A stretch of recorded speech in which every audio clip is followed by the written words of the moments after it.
I am a 28F. Never imagined I'd be sharing this story, but I need advice on a situation that's slowly unraveling my life. My husband Richard, 30M, and I have been married for 3 years now, together for 8. We met in college. I was a sophomore studying psychology, and he was a senior majoring in engineering. It wasn't love at first sight or anything movie-worthy. We were lab partners in a general education course, and over the semester, our friendship grew into something more. Richard has always been my rock. He's patient, kind, and has this dry sense of humor that never fails to make me laugh.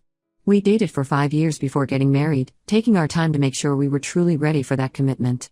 Our wedding was small but perfect, just close family and friends in Richard's parents' backyard. We honeymooned in Hawaii, a trip we had saved up for during our entire engagement. After the wedding, we lived in a small apartment in the city.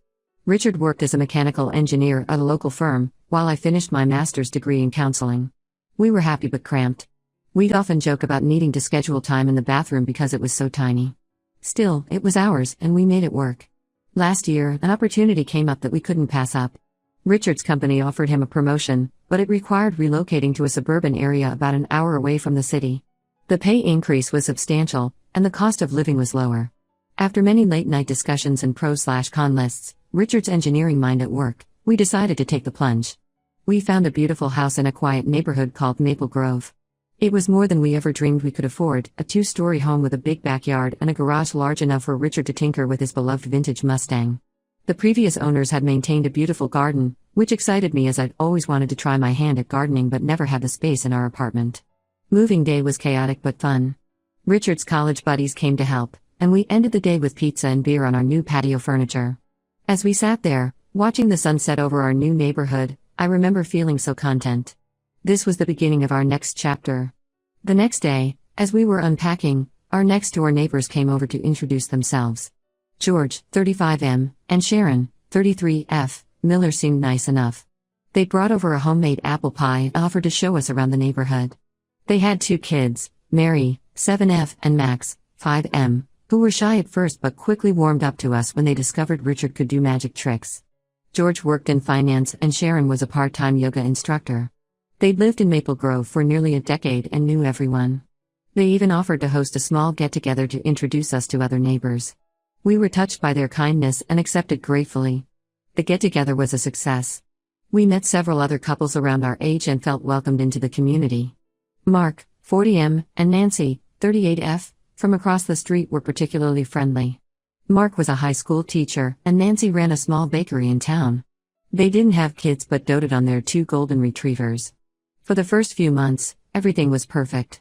Richard settled into his new role at work, often coming home excited about the projects he was working on.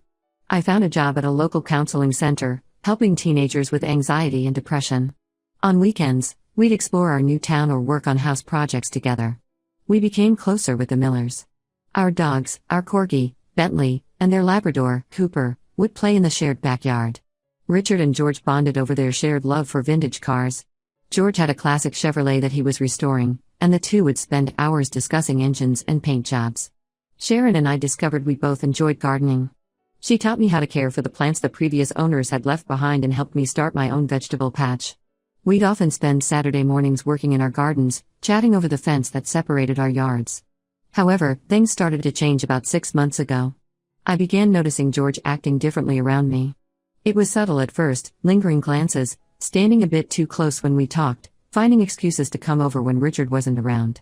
I brushed it off initially, thinking maybe I was reading too much into things. After all, I'm a counselor, I'm trained to notice behavioral changes, and sometimes I worry I overanalyze. But as time went on, George's behavior became more obvious. He started sending me text messages, asking how my day was going or if I needed any help around the house.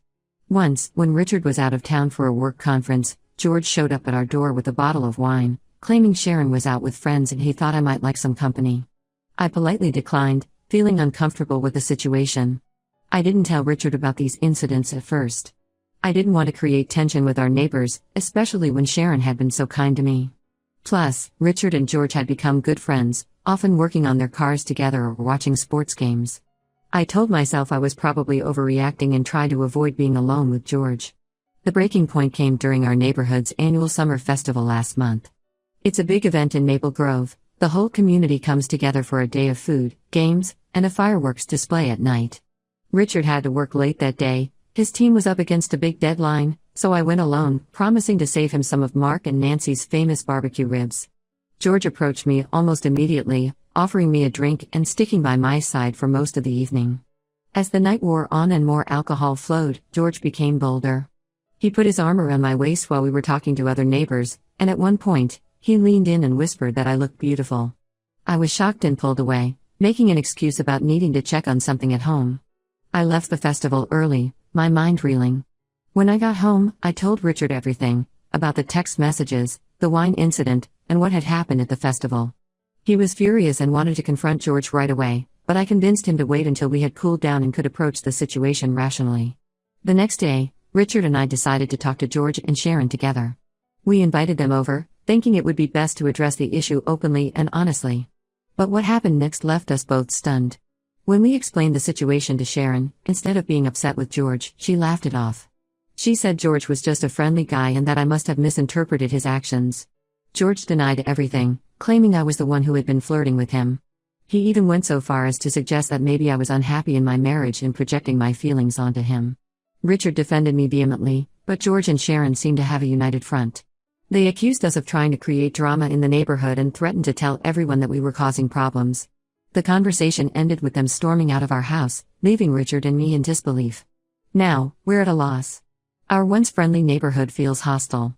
We've heard whispers that George and Sharon have been spreading rumors about us to other neighbors. Some people have stopped talking to us altogether.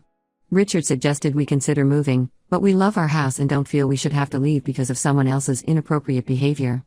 I feel violated and angry, not just at George's actions, but at Sharon's dismissal of my concerns and their joint attempt to turn the situation around on us. Richard is supportive, but I can tell he's frustrated and unsure of what to do next. This house was supposed to be the start of our future together, and now it feels tainted. We're considering reaching out to other neighbors to explain our side of the story, but we're worried about escalating the situation. Should we stand our ground or cut our losses and move? How do we navigate this complex situation without letting it tear apart our life in this neighborhood we once loved? Update 1. It's been about a month since my last post, and I want to thank everyone for their advice and support. Your words have been a source of strength for Richard and me as we've navigated this difficult situation. After much discussion, Richard and I decided to stand our ground. We realized that moving would feel like admitting guilt, and we hadn't done anything wrong. Instead, we chose to be proactive about addressing the situation in our neighborhood. We started by reaching out to Mark and Nancy, the couple from across the street. We had always gotten along well with them, often sharing meals or having game nights together. We invited them over for dinner, promising to explain why we'd been so distant lately. The evening of the dinner, I was a bundle of nerves. I spent hours cleaning the house and preparing the meal, a lasagna recipe passed down from my grandmother.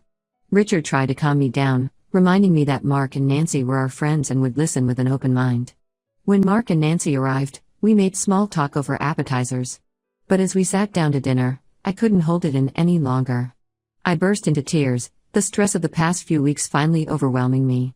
Through my sobs, I explained everything that had happened with George and Sharon. To our immense relief, Mark and Nancy were incredibly supportive. They revealed that they had noticed George's behavior towards other women in the neighborhood and had always found it a bit off-putting. Nancy shared that George had made her uncomfortable at a neighborhood barbecue last year, standing too close and making suggestive comments. She hadn't said anything at the time, not wanting to create drama. Mark and Nancy encouraged us to speak to other neighbors. They assured us that not everyone was buying into George and Sharon's version of events. In fact, they suggested that our silence might be allowing George and Sharon's rumors to gain traction. Emboldened by their support, we decided to host a neighborhood potluck. We invited everyone on our street, including George and Sharon. Our plan was to address the elephant in the room in a public setting, hoping that the presence of others would encourage honesty and prevent further manipulation. The week leading up to the potluck was tense. We received a mix of responses to our invitation. Some neighbors accepted enthusiastically, while others made excuses about prior commitments. George and Sharon didn't respond at all, leaving us unsure if they would show up. The day of the potluck arrived. Richard and I spent the morning preparing our backyard, setting up tables and chairs, stringing up lights. I made my mom's famous potato salad and Richard fired up the grill for burgers and hot dogs. To our surprise, almost everyone showed up, even George and Sharon. The atmosphere was tense at first, with people clearly unsure of how to act around us. Richard and I did our best to be warm and welcoming, which seemed to put most of our neighbors at ease. About halfway through the evening, I stood up and addressed everyone. My heart was pounding so hard I was sure everyone could hear it. I calmly explained what had been happening with George, how Sharon had dismissed my concerns, and how they had then spread rumors about us. I made it clear that we valued our place in the community and wanted to clear the air. The reaction was mixed. Some neighbors looked uncomfortable, while others nodded in understanding. George and Sharon sat stone-faced throughout my speech. When I finished, I invited anyone with questions or concerns to speak up. What happened next was unexpected. Rachel, 45F, who lived 2 houses down from us, stood up. With a shaky voice, she said that George had made similar advances towards her last year, but she had been too embarrassed to say anything. Her husband, Dave, 47M, looked shocked. Apparently, she hadn't told him either. This revelation seemed to open the floodgates. 2 other women came forward with similar stories about George's inappropriate behavior. Sharon sat there, her face growing redder by the minute. George tried to defend himself, claiming it was all a misunderstanding, but it was clear that no one was buying it anymore. The evening ended with George and Sharon leaving early, and the rest of the neighbors staying to talk. Many apologized to us for believing the rumors, and there was a general sense of relief that the truth had finally come out. In the days that followed, we received numerous messages of support from our neighbors. George and Sharon have been noticeably absent from neighborhood activities, and we've heard through the grapevine that they're considering moving. While the situation isn't entirely resolved, Richard and I feel much better. We're glad we decided to face the problem head-on instead of running away from it. Our relationships with our other neighbors have actually grown stronger through this ordeal. We're still processing everything that's happened, but we're cautiously optimistic about the future. The neighborhood feels different now. There's a sense of unity that wasn't there before. People are making more of an effort to check in on each other and spend time together. Richard and I have started hosting a weekly game night, alternating houses with Mark and Nancy. It's become a neighborhood event, with different people joining each week. Last Friday, we had so many people that we had to set up tables in the backyard. As for George and Sharon, we haven't seen much of them. They keep to themselves now, only leaving their house when necessary. Part of me feels bad for them, especially their kids who don't understand why they can't play with the other neighborhood children anymore. But then I remind myself of all the pain they caused and the trust they broke. We're taking it one day at a time, focusing on rebuilding our life here and strengthening our relationships with our neighbors.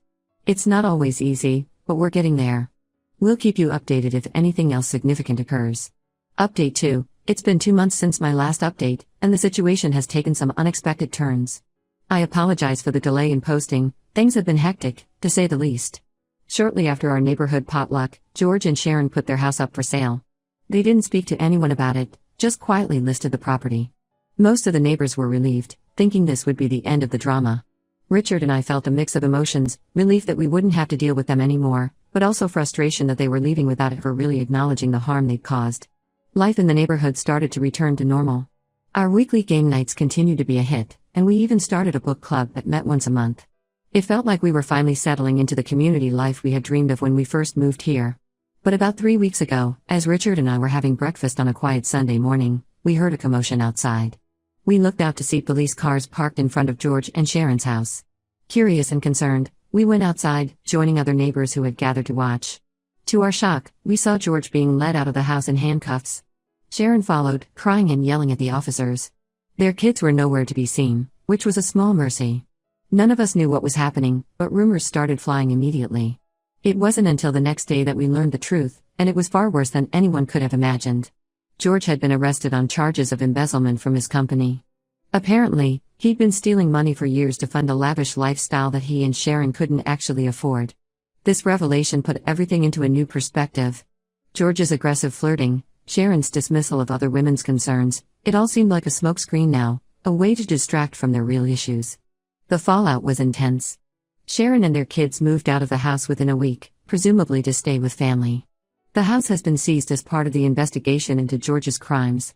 Our once quiet street has been buzzing with activity. Police, lawyers, and even local news vans have been a common sight.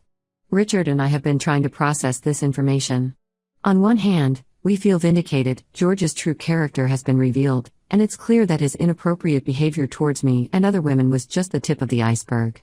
On the other hand, we feel a deep sadness for George and Sharon's children, who are innocent victims in all of this. The neighborhood has rallied together in the wake of this scandal. We've had several community meetings to discuss how we can support each other and move forward. There's been talk of setting up a neighborhood watch program and organizing more regular community events to strengthen our bonds. Personally, this whole experience has been a roller coaster. Richard and I are relieved that George is gone, but we're also dealing with a sense of guilt. Could we have somehow seen the bigger picture? Could we have done something to prevent this? Rationally, we know it's not our fault, but it's hard not to second-guess ourselves. We're focusing on healing now, both as a couple and as part of our community. We're grateful for the support of our neighbors and are committed to helping rebuild the trust that was broken. As for George and Sharon, we've heard that George is awaiting trial and Sharon has filed for divorce. It's a sad end to what once seemed like a perfect family life. We'll keep you updated if there are any more developments, but for now, we're just taking it one day at a time and trying to find our new normal in the aftermath of all this chaos. Update 3. It's been 6 months since my last update, and I wanted to share some final thoughts on this whole situation. George's trial concluded last month. He was found guilty on all charges and sentenced to 10 years in prison. Sharon testified against him, revealing that she had been unaware of the embezzlement. She claimed that George had gaslighted her for years, making her doubt her own perceptions, including the concerns raised by me and other women in the neighborhood. While it doesn't excuse her actions, it did help us understand her perspective a bit better. Sharon and the kids moved away shortly after the trial. Before leaving, she came to our house to apologize. It was a difficult conversation, filled with tears and regrets. She admitted that she had ignored the signs of George's inappropriate behavior because she was desperately trying to keep her family together. We didn't become best friends or anything, but we did reach a place of understanding. Our neighborhood has undergone a significant transformation. The experience has brought us all closer together. We now have monthly community meetings where we discuss everything from local issues to planning social events. We've started several initiatives, including a neighborhood watch program and a community garden. The community garden has been a particularly healing project. We converted an unused lot at the end of our street into a beautiful space filled with vegetables, flowers, and even a small orchard. It's become a place where neighbors gather to work together, share stories, and heal from the past year's events. I often find myself there, tending to the tomatoes or chatting with Nancy about her latest baking adventures. Richard and I have grown stronger through this ordeal.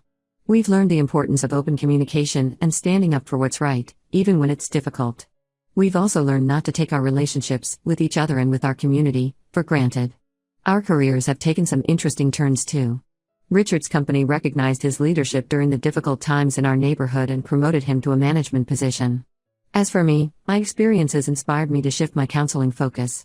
I now specialize in helping people who have been victims of manipulation and gaslighting. It's challenging work, but incredibly rewarding. Looking back, it's hard to believe how much has changed in just over a year. What started as a simple neighborly dispute unveiled a web of lies, crime, and broken trust. It's been a harsh reminder that you never really know what's going on behind closed doors. We're moving forward now, focusing on the positive changes that have come out of this difficult time. Our neighborhood feels more united than ever, and we're committed to maintaining that sense of community. Last weekend, we had our first annual Maple Grove Festival, a day of food, games, and music that ended with a beautiful lantern release. As I watched the lanterns float into the night sky, each carrying a neighbor's hope or wish for the future, I felt a sense of peace I hadn't experienced in a long time. As for us, Richard and I are doing well. We've decided to renew our wedding vows next month, a celebration of our love and resilience in the face of adversity. Many of our neighbors will be there to celebrate with us. We're holding the ceremony in our backyard, the same place where this whole journey began. We've also started talking about starting a family. The events of the past year made us realize life is short and unpredictable. We want to fill our home with love and laughter, to create the family we've always dreamed of. This will be my final update on this situation. Thank you all for your support and advice throughout this journey. It's been a tough road, but we've come out stronger on the other side. If there's one thing I've learned, it's that with honesty, perseverance, and the support of a strong community, you can overcome almost anything. To anyone out there facing a similar situation, don't be afraid to stand up for yourself. Your voice matters, and you deserve to feel safe and respected in your own home and community. And remember, sometimes the darkest times can lead to the brightest futures. They certainly did for us.